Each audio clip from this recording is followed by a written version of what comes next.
Hare Krishna everyone, my name is Raja Valasani. Welcome back to You're Not That Body. This week I'd like to discuss Super Soul being within animal bodies. This week I was reading a chapter from Bhagavad Gita, so it's chapter 13, text 23. So I'd like to share that with you, and then I have a story about someone I met this week. Yet in this body there is another transcendental enjoyer who is the Lord, the Supreme Proprietor, who exists as the overseer and permitter, and who is known as the Super Soul. And the reason that this is so relevant is that I met a young man this week who, a little while ago now, when he was quite young, worked in an abattoir. And for those who don't know, an abattoir is where they kill animals to use their body as products, such as meat, handbags, things like that. And when he first started, he really didn't take too much to it. He just thought that it was a well-paying job and set about to work. And the animals made noise, but he just thought they were dumb animals. He didn't really think much of it. But as he worked there longer and longer, he realised that the animals were understanding what was happening. They weren't just dumb animals to him anymore. And as they got closer to the front of that line, they were calling each other, and he could hear them calling back and forwards to the cows that were further back. And one day he saw one of them crying. There was actually tears coming out of its eyes.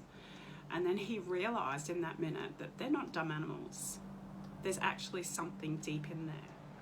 So he went home that night and he looked in his dog's eyes, and he's talking to his dog, as many of us do. And he realised that there's actually a soul in there. They're not just dumb.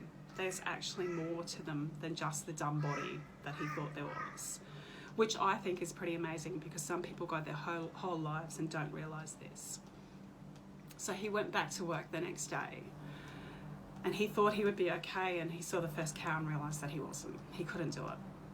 It wasn't something he wanted to do, and he didn't want to be part of that industry. So he quit his job that day and became vegetarian. And he shares this story with everyone he sees. And he doesn't think that it's a spiritual story, but it is, because he's realised that there is a soul there. And he's been vegetarian for over 20 years now and has no problems with not eating meat. He's not sick. There's no reason that we need to eat meat. So his question to everyone he meets, which I thought was a really good question, is, are you a vegetarian yet?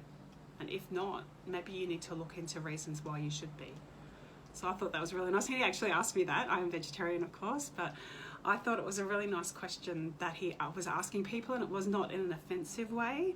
It was just asking people to think about what you're doing. Think about the fact that, we look at people and we can see there's a soul there. And sometimes we can look at our pets that we keep at home, like dogs or cats or birds, and we can see that there's something more there. It's not just an animal. But somehow we create this separation for things that people eat, like cows or lambs or anything. And they can justify that somehow by thinking that they're not the same as a pet, and that they're this dumb animal that doesn't have anything within them. But by listening to this from Bhagavad Gita, chapter 13, text 23, we're actually learning that this spirit soul is not just in the human form. And while we are lucky to have this human form, being that it's the highest form and the only kind that can understand and comprehend the Lord, we're all working towards going back home, back to Godhead. And we don't have a right to take anyone's life, whether that's a person or an animal. And they're on their journey as well. So why do we have to take that from them?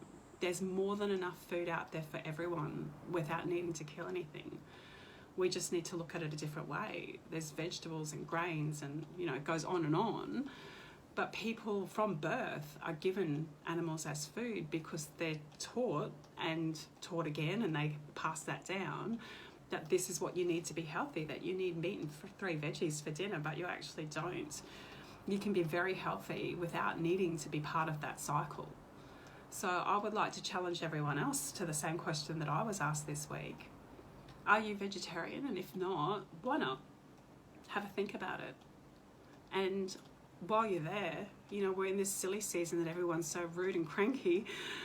Maybe be extra nice to people and animals this week, and take some time to really just think about that question, and think about, if you celebrate Christmas, do you really need to eat another creature at Christmas time? maybe think about that as well. So thank you very much for your time, and I hope you have a good holiday season, whatever it is that you choose to do, and I look forward to serving you. My name's Vraja Valasity Devi Dasi. Thank you.